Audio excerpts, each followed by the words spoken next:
bienvenue ce soir à notre nouvelle manifestation. Donc j'espère qu'il y en aura d'autres. Donc ce soir, le président de PADICI va annoncer des nouvelles mesures en ce qui concerne les mesures sanitaires. Donc j'espère vraiment qu'on pourra poursuivre nos activités associatives.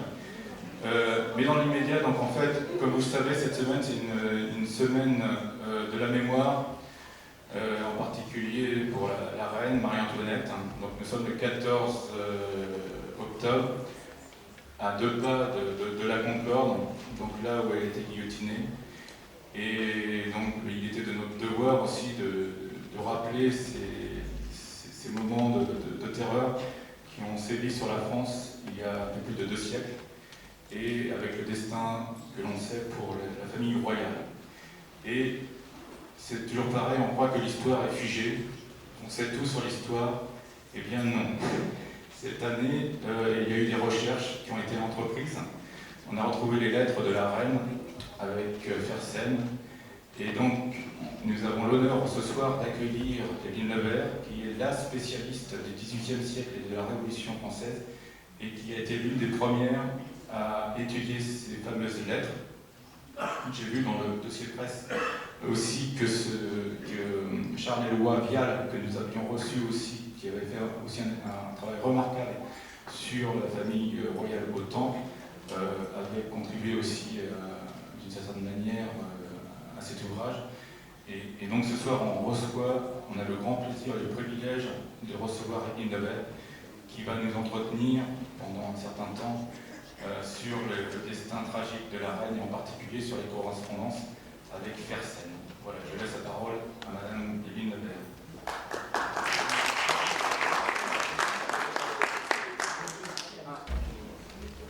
Alors tout d'abord, je voudrais vous dire que je suis très heureuse. Est-ce que vous entendez bien partout? Oui.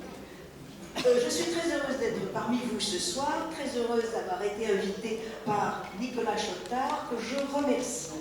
Alors je vais vous parler, non pas de la terreur aujourd'hui, j'ai consacré un livre entier qui m'a donné beaucoup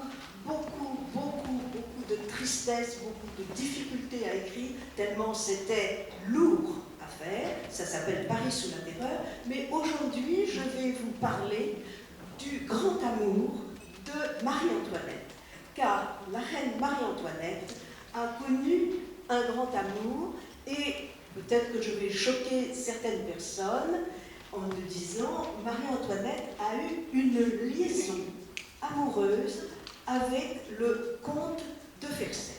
Alors, on peut être choqué, mais surtout, vous savez que c'est un sujet qui a passionné les historiens, qui a passionné aussi tous les amoureux de Marie-Antoinette depuis sa mort. Que s'était-il passé? Que s'est-il passé exactement? Eh bien, pendant la période au cours de laquelle la reine et le roi étaient à Versailles, on avait beaucoup jasé sur le compte de cette liaison de la reine avec le gentilhomme suédois.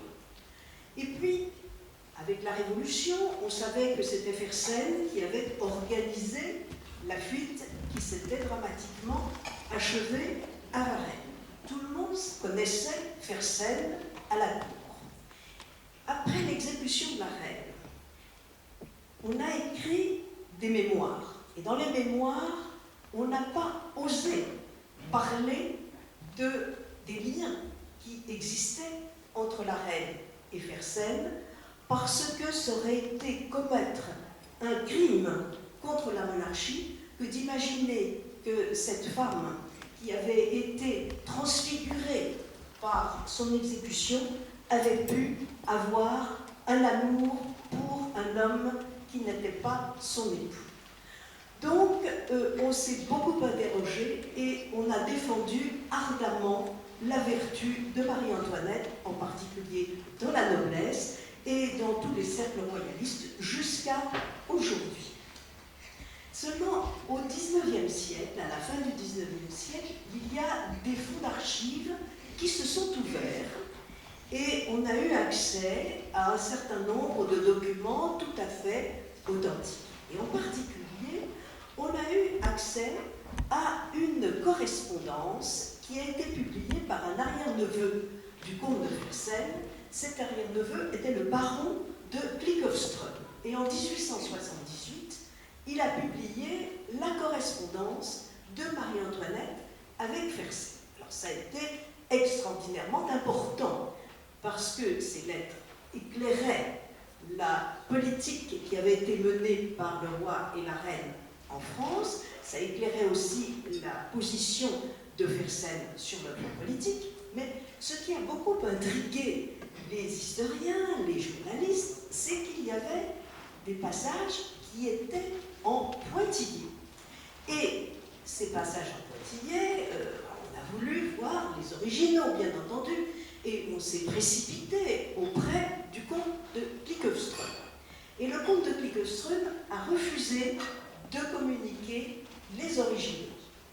Alors on s'est quand même étonné, on a insisté, et au bout de quelques temps, le comte de Klikhovström, qui était vraiment assailli par ces demandes, le comte de Klikhovström a dit « j'ai tout brûlé ».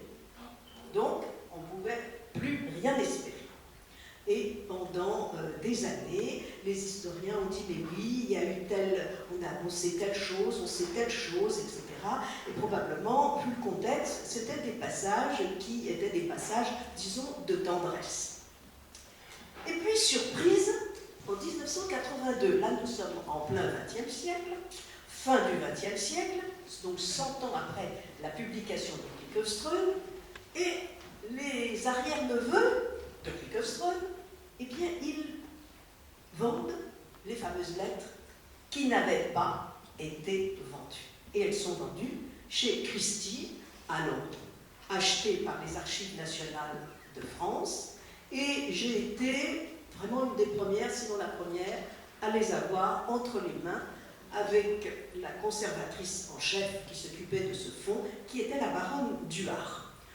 Et on s'est aperçu que les passages qui avaient été publiés avec des points de suspension, eh bien, ces passages étaient raturés, mais raturés à mort, si j'ose dire. C'est ce qu'on appelle du caviardage.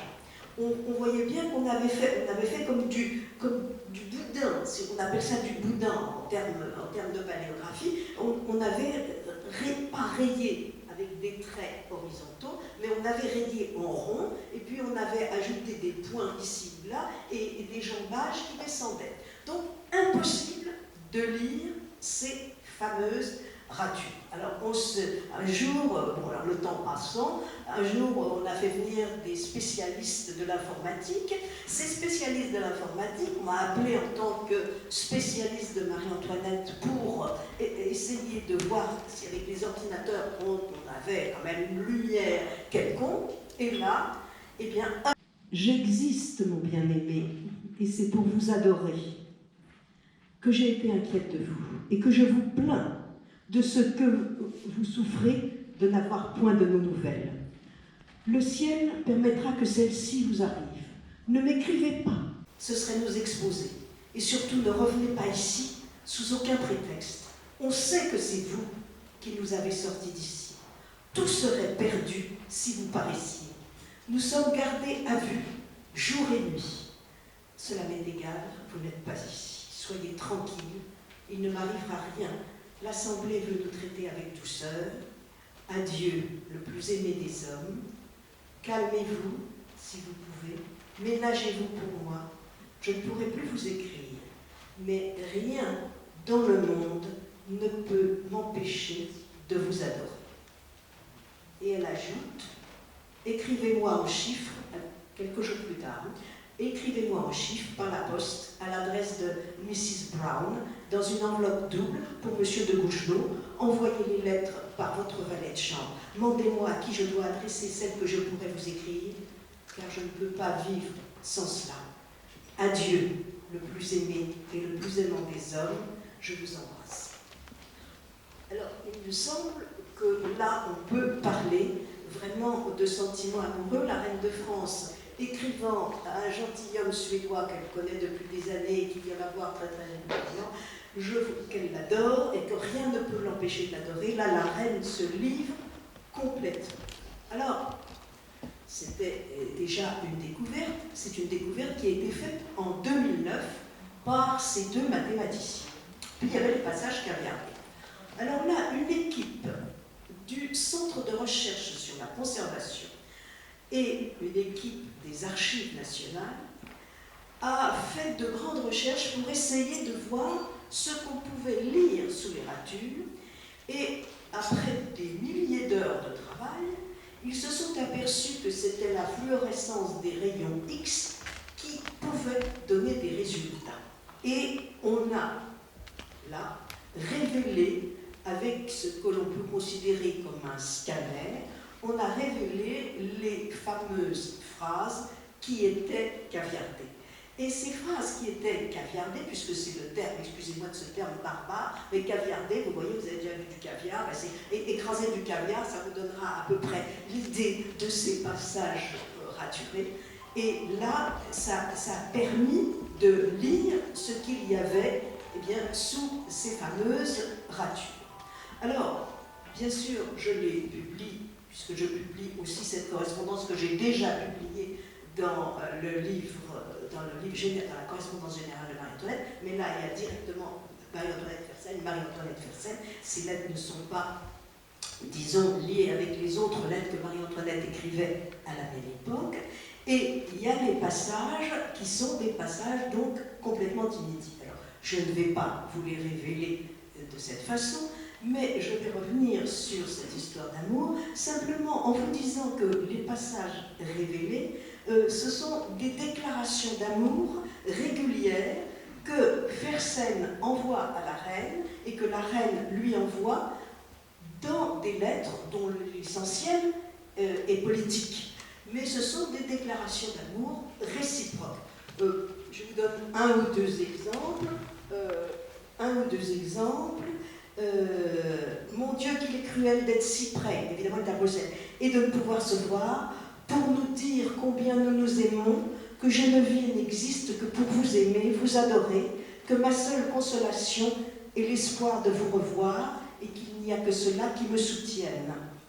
Alors il lui dit un petit peu plus tard, il serait bien nécessaire que je vous visse, oh mon Dieu, comme je serais heureux, j'en mourrais de plaisir. Et là, il lui propose, ce que je vous dirai tout à l'heure, il lui propose de la rejoindre en secret à Paris, ce qu'il a fait. Et Marie-Antoinette, à un autre endroit, lui dit « Comment va votre santé ?» Ça, on le savait, c'était pas caviardé. « Je parie que vous ne vous soignez pas et vous avez tort. » Et alors, on a révélé « Car vous savez que vous n'en êtes plus le maître. » Il s'agit de sa santé. « Car vous n'en êtes plus le maître et que toute votre personne est tellement liée à mon existence que vous devez bien vous en occuper. Adieu encore une fois, vous que j'aime et aimerai jusqu'à mon dernier soupir. » Et dans une autre lettre, elle répète « Jamais, jamais, je ne peux être un moment sans vous adorer. » Donc, vous voyez, ce sont des déclarations d'amour, des phrases éparses dans toute cette correspondance. Mais alors, vous allez me dire, si vous n'avez que ça à nous dire, c'est pas grand-chose, certes, mais ça permet de reconsidérer, et c'est ce que j'ai fait dans ce livre, de reconsidérer toute cette histoire au vu de ce que l'on nous dit à la fin et de ce qui n'a pas, enfin de ce qui a été censuré, et de ce qui vient d'être révélé.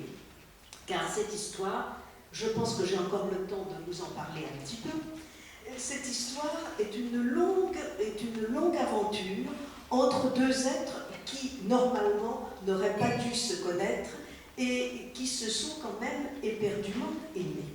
Alors, l'histoire commence joliment, vous le savez sans doute, on est encore sous le règne de Louis XV, Louis XV n'a plus que quelques semaines à vivre, et là nous sommes à l'opéra, bal masqué à l'opéra, il y a toute la jeune famille royale qui est là, les hommes ne sont pas masqués, mais les femmes sont sous des dominos, et il y a un jeune homme qui vient de faire ce qu'on appelle le grand tour, c'est-à-dire un grand tour d'Europe, pour être présenté dans toutes les cours d'Europe et découvrir ce qu'est l'Europe. Ce beau jeune homme est un Suédois, extrêmement élégant, Et il est en train de, pardonnez-moi, de draguer au bal de l'Opéra, car au bal de l'Opéra, on est là pour ça, pour se donner du plaisir. Et Louis XV avait permis à ses petits-enfants d'aller au bal de l'Opéra. Et puis, un jeune domino masqué s'approche du beau Suédois et commence une conversation. Et ça, c'est noté dans le journal de Fersen, car on a le journal de Fersen, et il bavarde avec cette jeune femme, on ne sait pas ce qu'ils se disent, mais au bout d'un moment, eh bien, sa suite rejoint Marie-Antoinette, car c'était elle, et elle s'en va, bien entendu. Vous savez, au bal de l'Opéra, ce sont des propos qui sont des propos en général assez légers. Et le Suédois ne pouvait pas avoir reconnu cette jeune princesse, et quelques semaines plus tard, il repartait pour son pays natal, et Marie-Antoinette devenait reine de France, puisque son mari lui montait sur le trône après la mort de Louis XV. Cette histoire se passe un 30 janvier, et vous savez que Louis XV est mort le 10 mai, donc vous voyez, 1774. Donc tout ceci est très proche. Et pendant plusieurs années, on n'entend plus parler de Fersen. Il faut savoir, pour bien comprendre, et c'est ce que j'ai voulu retracer dans ce livre, l'itinéraire sentimental de la reine, c'est que cette jeune femme,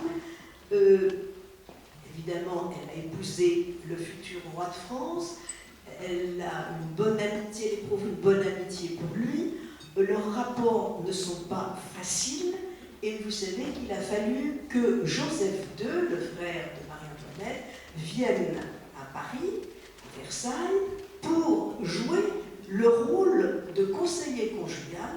Et là, nous avons des lettres qui sont aux archives de Vienne et que j'ai bien étudiées. Et là, il raconte les tristes secrets de ce qui se passe dans le lit conjugal. Et il écrit à son frère, le futur Léopold II, elle ne sent rien, elle ne ressent rien pour le roi. Et il raconte, et ça je l'ai écrit dans les biographies de Marie-Antoinette et celle de Louis XVI aussi, et il raconte ce qui se passe ou ce qui ne se passe pas dans ce lit conjugal. Pourquoi s'intéresse-t-on à cela? Tout simplement parce que c'est le roi de France et la reine, elle a une mission à remplir, et bien c'est d'avoir des enfants. Alors c'est Joseph II qui va débloquer, si j'ose dire, la situation en écoutant la reine, en écoutant le roi, et Louis XVI remerciera Joseph pour les bons conseils qu'il lui a donnés, et comme dira Joseph, il a enfin réussi le grand œuvre. Et au bout de 7 ans, le mariage était consommé. Et en 1778, la reine est enceinte, elle s'est mariée en 1770.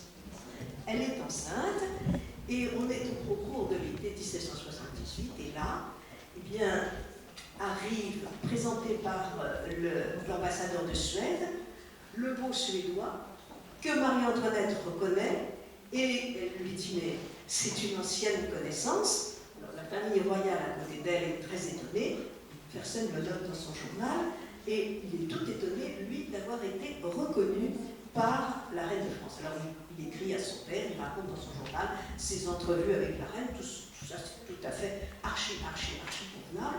Et Marie-Antoinette accouche de son premier enfant, Madame Royale, et pendant les mois qui suivent, les semaines qui suivent, une fois qu'elle est remise de son accouchement, elle invite à chaque fois Fersen, qui va rester pendant plus d'1 an à Versailles, et qui va devenir en quelque sorte un favori de la reine qui a autour d'elle toute une cohorte d'amis qui forment en quelque sorte son cercle enchanté.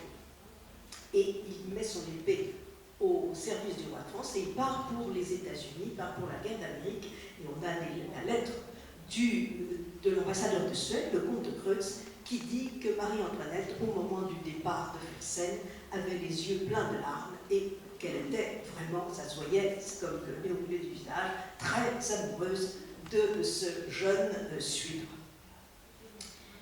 Fersen part donc pour la guerre d'Amérique et il revient.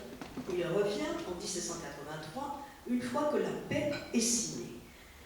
Et à ce moment-là, on a toutes les lettres de Fersen à son père, à sa famille. Il dit que la reine s'intéresse à lui, mais c'est tout ce qu'il dit. Et quand il revient en France, d'un seul coup, son destin bascule. Il obtient un régiment, parce qu'il y a des régiments étrangers au service de la France, il obtient le régiment du royal suédois. Il écrit à sa sœur que jamais il n'a été aussi heureux de sa vie, et il lui dit « Je ne peux pas vous en dire les raisons, je vous les dirai lorsque nous serons tête à tête ». Et il ajoute qu'il a renoncé à l'idée de mariage, et il lui dit « Je ne peux pas être la seule personne qui m'aime véritablement, donc je ne veux être à personne ». Et il dit autrement, d'une certaine façon, qu'il va être au service de la reine. Enfin, on le comprend, si vous voulez, quand on connaît le contexte de l'histoire. Alors, il passe tout un été auprès de la reine, et là, vraiment, leur liaison amoureuse, je dis liaison amoureuse, je parle de sentiments, je ne vais pas au-delà, car nous n'en avons aucune preuve. Il y a des suspicions, mais nous n'en avons aucune preuve. Donc moi je reste, je dis, ils deviennent amants de cœur. Et on voit Fersen absolument partout. Et dès qu'il quitte la France, on voit alors on a des archives quand même, et dans ces archives, on a le carnet de correspondance de Fersen. Ce carnet de correspondance, il note toutes les lettres qu'il envoie à tous ses correspondants. Et parmi ces correspondants, il y a une femme qui s'appelle Joséphine. Il est très facile de comprendre, je ne vais pas vous expliquer comment, mais de voir que c'est le pseudonyme de Marie-Antoinette. Et à chaque fois qu'il quitte la France, on voit toutes les lettres qu'il écrit à Joséphine. Et puis, quand il arrive à Versailles, il n'y a plus de lettres à Joséphine, et ainsi de suite. Donc ceci avait déjà été prouvé par une archiviste suédoise, Alma Söderhielm, c'était déjà avant la Seconde Guerre mondiale. Donc là, on a des lettres qui ont existé, mais qui ont été détruites, très vraisemblablement, à moins qu'on les retrouve un jour dans ces familles, mais je ne pense pas, parce qu'elles auraient déjà été révélées. Et on voit bien, il met le résumé des lettres, et on voit bien là que Fersen et Marie-Antoinette parlent de choses, de tout. Il parle de frivolité, il parle de politique. Et puis, il revient en France, il s'occupe de son régiment, il vient, il voyage, mais il est toujours là. Et on a, et là je vais très vite, on se rend compte, par exemple, au moment de l'affaire du collier, il est à son régiment non loin de Valenciennes, et à ce moment-là, il écrit beaucoup à la reine lui écrit beaucoup. Il y a tout cet échange de lettres. Et puis, en 1787, alors il y a quelque chose de tout à fait intéressant. Fersen dit à Marie-Antoinette, il lui dit, attendez, excusez-moi, c'est pas le bon papier, c'est celui-ci. Il lui dit,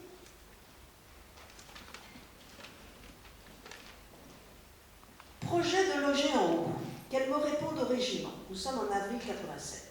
Le 20 avril, il annonce à la reine la date de son arrivée à Paris et il ajoute ce qu'elle doit me trouver pour habiter en haut. Et si on consulte attentivement le carnet de correspondance pour l'année 87, on suit aisément les allées et venues d'Axel de Fersen entre Versailles et son régiment. Et le 8 octobre, il annonce son arrivée à Versailles et il note qu'elle fasse faire une niche au poêle et que je partirai le 18 pour être le 19 à Paris et le soir chez elle et qu'elle m'envoie une lettre chez moi à 3 ou 4 heures pour me dire ce que je dois faire.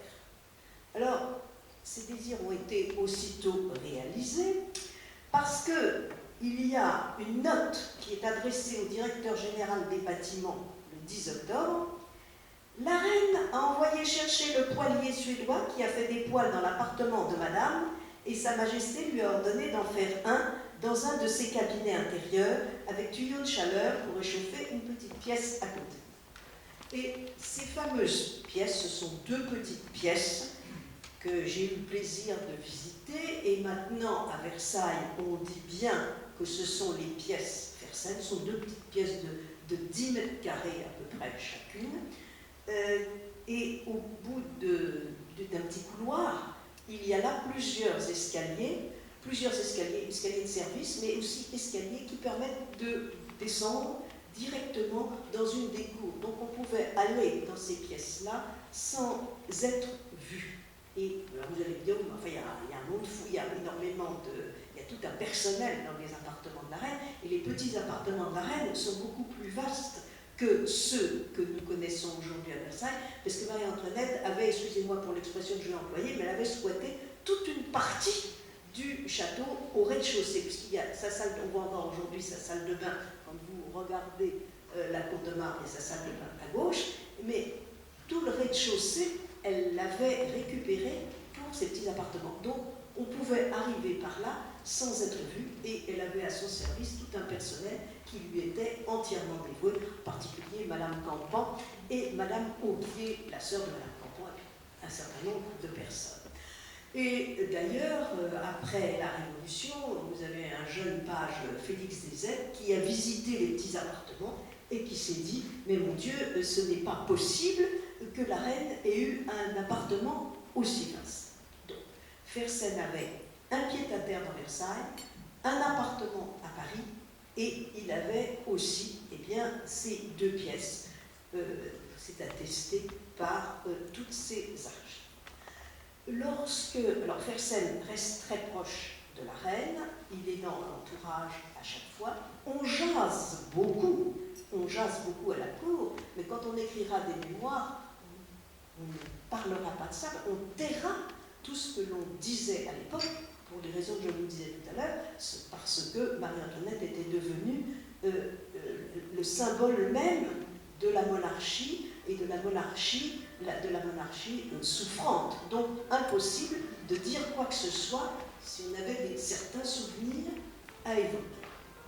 Alors à un moment du 5 et 6 octobre 89, lorsque la famille royale est forcée d'aller à Paris et s'installe aux Tuileries, Fersen est là de nouveau et il a un chemin pour passer chez la reine que Lafayette lui laisse, et d'ailleurs il dira dans son journal « passer par mon chemin ordinaire » pour aller chez la reine. Et c'est Fersen qui va organiser, comme vous le savez, avec la reine en 1791, la fameuse évasion de la famille royale qui, comme je le disais tout à l'heure, se terminera tragiquement, vous le savez, à Varennes.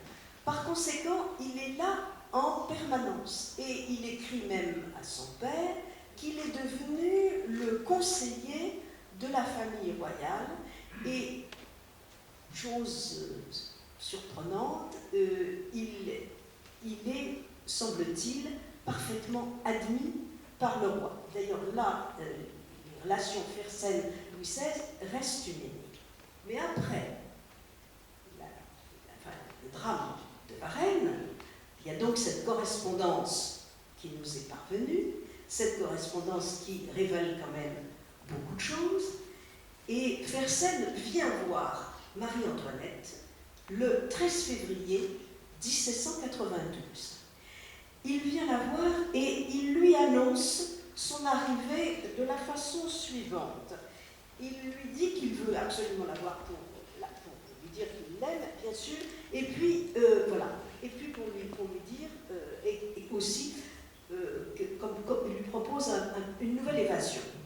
Alors il dit cela, je partirai d'ici, c'est-à-dire de Bruxelles, seul, avec le même officier qui vous porta ma lettre au mois de juillet. Et ce qui est important, c'est qu'il dit, ce qui est important dans leur histoire personnelle, j'arriverai le soir, je crois, chez vous. J'y resterai, si cela se peut, jusqu'au lendemain au soir. Et je repartirai alors. Ça avait été caviardé. Ça veut dire qu'il est allé chez la reine, dans son appartement, et Dieu sait si Marie-Antoinette était quand même surveillée aux Tuileries, et à ce moment-là, eh bien, il a passé la soirée dans son appartement, la nuit dans son appartement, la journée du lendemain, et le soir, il a vu le roi. Il le raconte d'ailleurs dans son journal, Il a vu le roi et il lui a proposé une nouvelle évasion. Bien sûr, le roi n'a pas accepté et Fersen est reparti. Le roi s'est retiré, il a laissé Fersen avec Marie-Antoinette et Fersen est reparti. Ce qui est moins beau dans l'histoire, mais ça je le développe dans ce livre, j'explique un certain nombre de choses, c'est qu'il n'est pas allé là où il avait dit à Marie-Antoinette qu'il prenait la route de l'Espagne.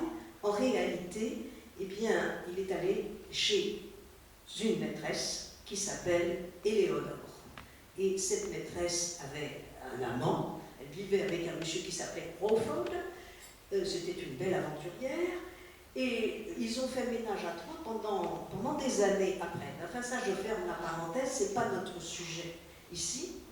Et la correspondance a continué entre Marie-Antoinette et Fersen, et les lettres de la reine deviennent des appels désespérés de secours, parce que nous sommes là, je vous ai dit en février 92, avril 92, c'est la déclaration de guerre, et puis les défaites françaises et les drames qui s'ensuivent jusqu'à la chute de la monarchie. Et la dernière lettre que Fersen écrit à Marie-Antoinette, elle est justement datée du 10 août 92. Évidemment, Marie-Antoinette ne la recevra jamais. Et il disait c'est terrible que vous soyez resté à Paris. Donc, et là, la correspondance évidemment s'arrête.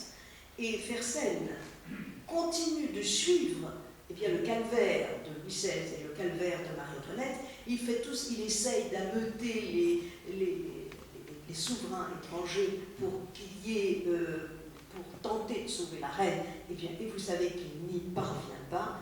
Et il faut lire les pages de son journal à partir du moment où Marie-Antoinette est enfermée à la conciergerie et surtout à partir du moment où elle a été exécutée.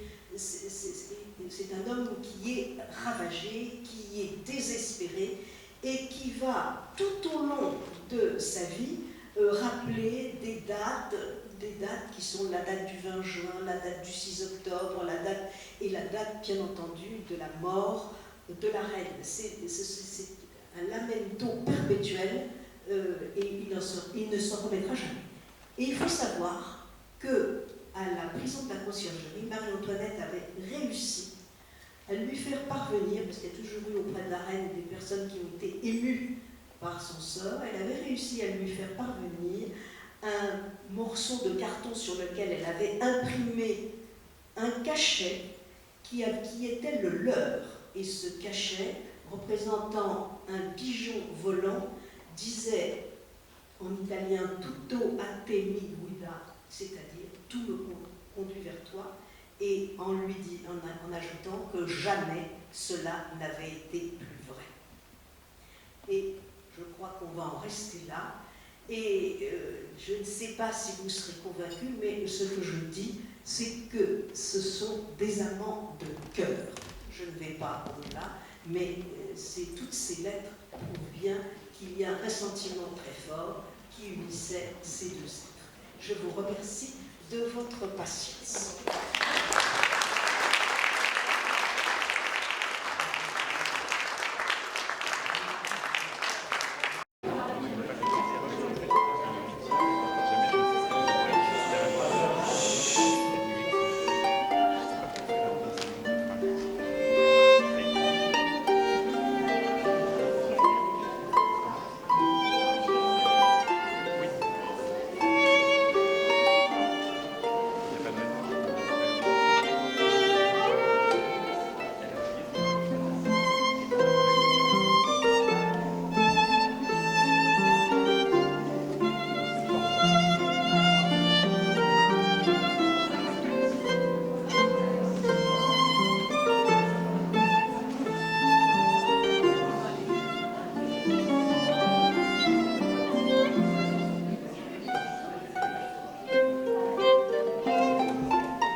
violon et harpe qui a été dédié à la reine Marie-Antoinette.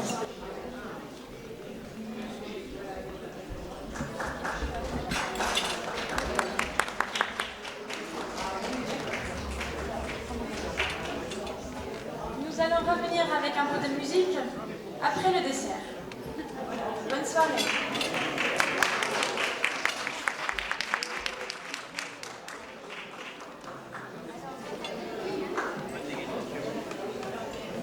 S'il vous plaît, il y a un grand événement aujourd'hui. S'il vous plaît, musique.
Ouais, pas bien.